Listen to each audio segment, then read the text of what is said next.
Welcome friends, Pooja's ರೆಸಿಪಿಗೆ ಸ್ವಾಗತ. ಇವತ್ತು ನಾನು ಸುಲಭವಾಗಿ ಮಾಡ್ಕೊಳ್ಬಹುದಾದಂತಹ ರುಚಿಕರವಾದ ಮಂಗಳೂರು ಬನ್ಸ್ ಅಥವಾ ಬಾಳೆಹಣ್ಣಿನ ಬನ್ಸ್ ರೆಸಿಪಿ ಜೊತೆ ಬಂದಿದ್ದೀನಿ. ಮಂಗಳೂರು ಬನ್ಸ್ ಮಾಡೋದಕ್ಕೆ ನಾನು ಯಾವ್ಯಾವ ಪದಾರ್ಥಗಳನ್ನು ಬಳಸಿದ್ದೀನಿ, ನಾನು ಯಾವ ಥರ ಮಾಡ್ತೀನಿ ಅಂತ ನೋಡೋಣ ಬನ್ನಿ.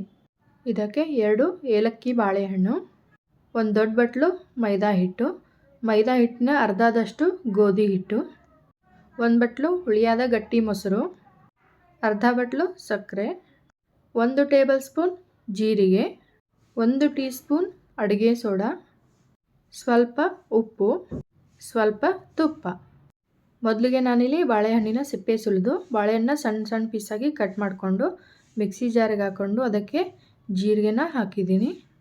ನಂತರ ಹುಳಿ ಮೊಸರು, ಅರ್ಧ ಬಟ್ಲು ಸಕ್ಕರೆ, ಸ್ವಲ್ಪ ಉಪ್ಪು ಹಾಕಿ ಈ ಎಲ್ಲ ಪದಾರ್ಥಗಳನ್ನು ನುಣ್ಣಗೆ ರುಬ್ಕೊಳ್ಬೇಕು. ನಾನಿಲ್ಲಿ ಎಲ್ಲ ಪದಾರ್ಥಗಳನ್ನು ಮಿಕ್ಸಿಗೆ ಹಾಕಿ ರುಬ್ಬಿಟ್ಕೊಂಡಿದ್ದೀನಿ. ನಂತರ ಈ ರುಬ್ಕೊಂಡಿರೋ ಮಿಶ್ರಣವನ್ನು ಒಂದು ಪಾತ್ರೆಗೆ ಹಾಕಿದ್ದೀನಿ. ನಂತರ ಇದಕ್ಕೆ ಅಡುಗೆ ಸೋಡಾ, ಸ್ವಲ್ಪ ತುಪ್ಪ, ಮೈದಾ ಹಿಟ್ಟು, ಗೋಧಿ ಹಿಟ್ಟು, ಈ ಎಲ್ಲ ಪದಾರ್ಥಗಳನ್ನು ಚೆನ್ನಾಗಿ ಮಿಕ್ಸ್ ಮಾಡಿಕೊಳ್ಬೇಕು. ಚಪಾತಿ ಹಿಟ್ಟಿನ ಹದಕ್ಕೆ ಇದನ್ನು ನಾದ್ಕೊಳ್ಬೇಕು. ಈ ಹಿಟ್ಟನ್ನು ನಾದುವಾಗ ನೀರು ಹಾಕೋ ಅವಶ್ಯಕತೆ ಇಲ್ಲ ಫ್ರೆಂಡ್ಸ್. ಇಲ್ಲಿ ಬಾಳೆಹಣ್ಣಿಗೆ ಮೊಸರು ಹಾಕಿ ರುಬ್ಬಿರ್ತೀವಲ್ಲ, ಅದರಲ್ಲಿ ನೀರಿನ ಅಂಶ ಇರುತ್ತೆ. ಅದಕ್ಕೆ ಎಷ್ಟು ಹಿಡಿಯುತ್ತೋ ನೋಡಿಕೊಂಡು ನೀವು ಹಿಟ್ಟನ್ನು ಹಾಕಿ ನಾದ್ಕೊಳ್ಬೇಕು. ಜಾಸ್ತಿ ಮೈದಾ ಹಿಟ್ಟು ಬಳಸೋಕೆ ಇಷ್ಟ ಇಲ್ಲ ಅಂದವರು ಈ ಥರ ಗೋಧಿ ಹಿಟ್ಟು ಮೈದಾ ಹಿಟ್ಟು ಎರಡನ್ನು ಮಿಕ್ಸ್ ಮಾಡಿಕೊಂಡು ಈ ಮಂಗಳೂರು ಬನ್ಸನ್ನು ಮಾಡ್ಕೊಳ್ಬೋದು. ಈ ಹಿಟ್ಟನ್ನ ನಾನು ರಾತ್ರಿನೇ ಕಲಸಿ ನೆನೆಸಿಟ್ಟಿದ್ದೆ ಫ್ರೆಂಡ್ಸ್. ಬೆಳಿಗ್ಗೆ ಟಿಫಿನ್ಗೆ ನಾನು ಇದನ್ನು ಮಾಡ್ತಿದ್ದೀನಿ. ನೋಡಿ ಫ್ರೆಂಡ್ಸ್, ಹಿಟ್ಟು ಎಷ್ಟು ಚೆನ್ನಾಗಿ ನೆಂದಿದೆ ಅಂತ. ಇದನ್ನು ಸ್ವಲ್ಪ ನಾದ್ಕೊಂಡು ಚಪಾತಿಗೆ ಮಾಡ್ಕೋತೀವಲ್ಲ ಆ ಸೈಜ್ಗೆ ಉಂಡೆನ ಮಾಡ್ಕೊಳ್ಬೇಕು. ಒಂದು ಹಿಟ್ಟಿನ ಉಂಡೆ ತೊಗೊಂಡು ಅದಕ್ಕೆ ಸ್ವಲ್ಪ ಎಣ್ಣೆನ ಹಚ್ಕೊಂಡು ಪೂರಿ ಸೈಜ್ಗೆ ನಾನು ಲಟ್ಟಿಸ್ಕೊತಾ ಇದ್ದೀನಿ. ಸ್ವಲ್ಪ ದಪ್ಪನೇ ಇದನ್ನು ಲಟ್ಟಿಸ್ಕೋಬೇಕು. ನೋಡಿ ಫ್ರೆಂಡ್ಸ್, ನಾನಿಲ್ಲಿ ತೋರಿಸ್ತಾ ಇದ್ದೀನಿ. ಇಷ್ಟು ದಪ್ಪಗೆ ಲಟ್ಟಿಸ್ಕೊಂಡ್ರೆ ಸಾಕು. ನಾನಿಲ್ಲಿ ಒಟ್ಟಿಗೆ 3-4 ಹಿಟ್ಟಿನ ಉಂಡೆನ ಲಟ್ಟಿಸ್ಕೊಂಡು ಇಟ್ಕೊಂಡಿದ್ದೀನಿ.